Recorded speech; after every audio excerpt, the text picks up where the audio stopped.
So all of the thousands of astronauts for 60 years are lying. Well, according to astronomy.com, only 667 people have journeyed to an altitude of 50 miles, which is nothing. That's not space. 24 have been to the moon and 12 have actually walked on it. Here's something I want you just to think about, okay? Without judgment, just think about this. The moon is 238,000 miles away, right? Have you heard of something called the Van Allen belt? It's a zone of energetic charged particles, most of which originate from the solar wind, okay?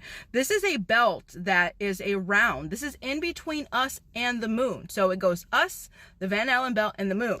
The Van Allen belt starts at about 400 miles and goes to 36,000 miles. This is pretty close, way more close compared to the moon. Do you know how hot it gets at this level? Okay, the regions in the Van Allen belt go from 2,000 to 20,000 Kelvin. Well, what's Kelvin? 2,000 Kelvin equals 3,100 degrees. 20,000 Kelvin equals 35,000 degrees. 35,000 degrees Fahrenheit. Are you still with me? The Eagle lunar module used in the Apollo program was built mostly and completely of aluminum. So you're telling me that the aluminum in the ship alone can stand the 35,000 degree temperature, when the space shuttle thermal protection system can only withstand 3,000 degrees.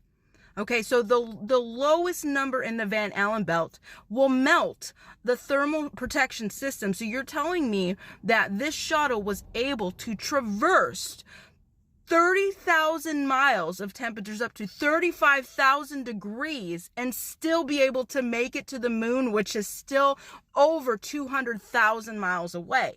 The entry orbiter itself is made of reinforced carbon. Reinforced carbon melts at 3,600 degrees. Its boiling point is at 4,200 degrees, and the Van Allen belt reaches 35,000 degrees. So they would have to go through a radiation belt that would melt them, yet they had somehow a way to make it to the moon, and then were able to transmit a viable signal through this Van Allen belt that's 30,000 miles wide with temperatures up to 35,000 degrees. And you're telling me back in 1960 we could watch that television live without any interruption?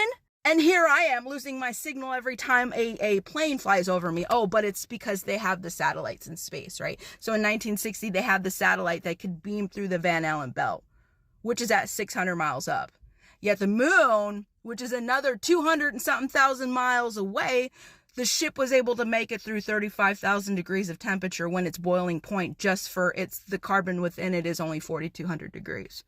You're telling me that these thousands of astronauts went and then lied. Actually, no, 24 went to the moon and only 12 walked on it. Do you know how easy it is to control 24 people?